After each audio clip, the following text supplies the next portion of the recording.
Pagkatapos namin kumain ng ramen, nagpunta kami ng Illumination. Hi, hello, minasan, konnichiwa. Nasamahan nyo kami today's mini vlog. Alas 2 po ng tanghali. Nagpunta po kami dito sa Ramen-yasan. Kasama ko nga po yung mga binan ko, si Otosan at saka si Okasan. Saktong-sakto din po mga auntie dahil di po ngayon ni Uncle New hapon. Pag di po niya kasi talagang ginagala niya kami at kung saan-saan niya kami pinupunta. Minsan mamamasyal o kaya naman mag-grocery. Katapos po ng ilang minutong paghihintay dun sa labas, nakaupo din kami sa wakas. Sa mga araw na po kasi na to mga auntie, napakadami pong mga customer. Pagkatapos po mag-order ni Uncle yung hapon, ito po yung unang sinerve nila, yung pagkain ni Kenshin. Nakakatawa nga tong pagkain ni Kenshin dahil yung ketchup po mga auntie, yung hugis ng mukha ni Ampaman. O diba, tuwang-tuwa ang bata.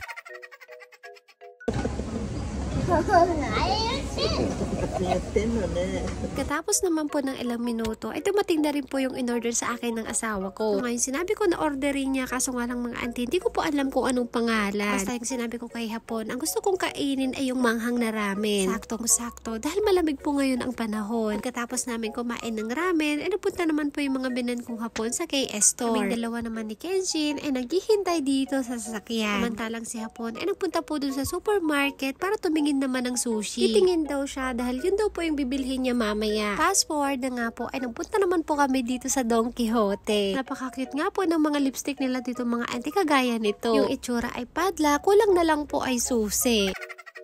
Tamang tingin na nga lang ako dito, tapos nagtry na din ako ng lipstick. Sabi ni hapon ay mamili lang daw ako ng gusto ko dahil bibilhin niya. Nakahilig ko din kasi sa lipstick mga auntie o kaya naman lip tint. Kaya dun sa bahay po namin ay napakadami. Bibilhin daw ng asawa ko. Yung napili ko po ay lip tint. Napakamura lang po nun. Nasa 600 yen lang. Katapos pa namin tumingin mga auntie, napunta na po kami dito sa counter para magbayad. Ito naman po yung lip tint na binili ni Uncle yung hapon para sa akin. Paglabas namin sa Donki, nakita ko yung binan kong lalaki na naghihintay po dun sa labas. Tapos namin mamili ay nagbiyahe ulit po kami papunta naman sa park. Nanonood po kasi kami mga auntie ng Illumination. Katapos ng ilang minutong biyahe ay nakarating na rin po kami dito sa park mga auntie. Dito lang po yan sa Asumino Koen. Kapag sasakyan po yung gamit ay malapit lang po ito dun sa bahay namin. Pero kapag lalakarin mo ay napakalayo mga auntie, baka abutin ka pa ng 1 linggo. Charot! Pagpasok po namin dito sa loob, sa Uncle yung hapon naman po ay bumili na po ng ticket. Bawat isa nga po sa amin ay nagkakahalaga po ng nasa 450 yen. Kung sa peso naman po ay nasa 166 peso. Wala ka pong ticket ay hindi ka po makakapasok dun sa loob. Taon-taon ay meron pong ganito dito sa park. Bukod po sa winter illumination ay meron din pong summer illumination. Ito lang din po yan ginaganap sa Asumino Koen.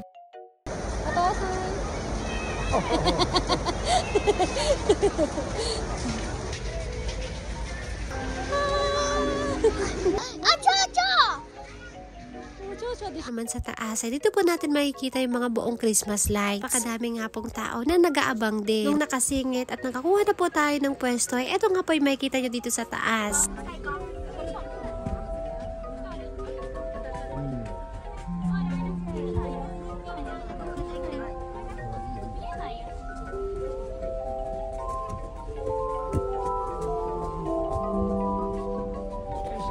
Sobrang ganda ng mga Christmas lights, tapos samahan pa ng magandang sounds. Siyempre, para hindi po masayang ang moment na to, ay mag-picture-picture na rin tayo kasama ang aking mga biyanang hapon. Katapos po namin doon sa taas, ay punta naman po kami dito sa pinakababa. Habang naglalakad po kami, yung dalawang biyanan ko po ay napaka-sweet. Habang naglalakad po si father-in-law, ay naalalayan naman siya ni mother-in-law. Napaka-sweet po nila mga auntie. Sana ganoon din kami ni Uncle yung hapon kapag tumanda na kami. Ako yung mag-aalalay sa asawa ko kapag tumanda siya at aalagaan ko siya. Napaka-sweet mo naman auntie, totoo ba yan?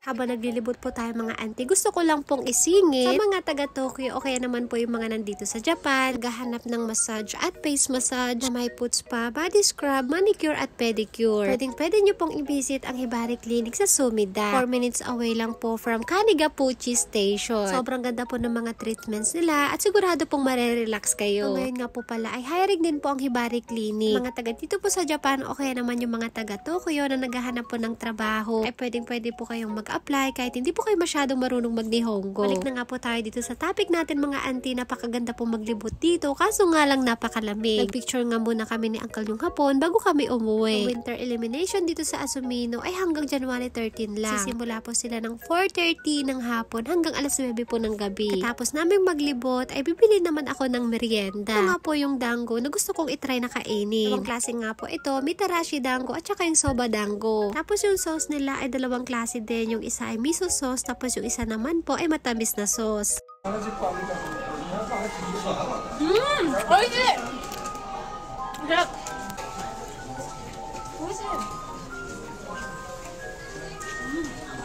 Lasa po nito mga auntie ay para po siyang kakanin. Po sa dalawang nabili ko, ang nagustuhan ko po yung mitarashi dango. Masarap din naman po yung soba dango mga auntie. Kaso nga lang po hindi ko nagustuhan yung sauce. Yung miso sauce po kasi ay maalat. Hindi po gaya dun sa isa na matamis. Siyempre, binigyan ko din po yung mga binayan kong hapon para matikman nila. Yung isang piraso nga po pala ay nagkakahalaga ng 500 yen. Fast forward na nga po mga auntie. Pagkatapos po ng isang oras namin paglilibot dun sa elimination, ay umuwi na po kami ng bahay. Pag-uwi po namin, ay naglaro kaagad si Uncle yung hapon at saka si Kenshin. Moving mo na ni Uncle yun, ante. Meron silang bagong nilalaro. Kaso nga lang po hindi ko alam kung anong tawag dito. Meron silang hinahagis na dice tapos kapag natumbayan ay siya po yung matatalo. Napakagaling nga po ng anak ko mga auntie dahil kayang-kaya niyang talunin yung papa niya. Nag-game naman po tong si Hapon at nakikipaglaro kay Kenshin. Naman ay tuwang-tuwa habang pinapanood ko pa silang dalawa.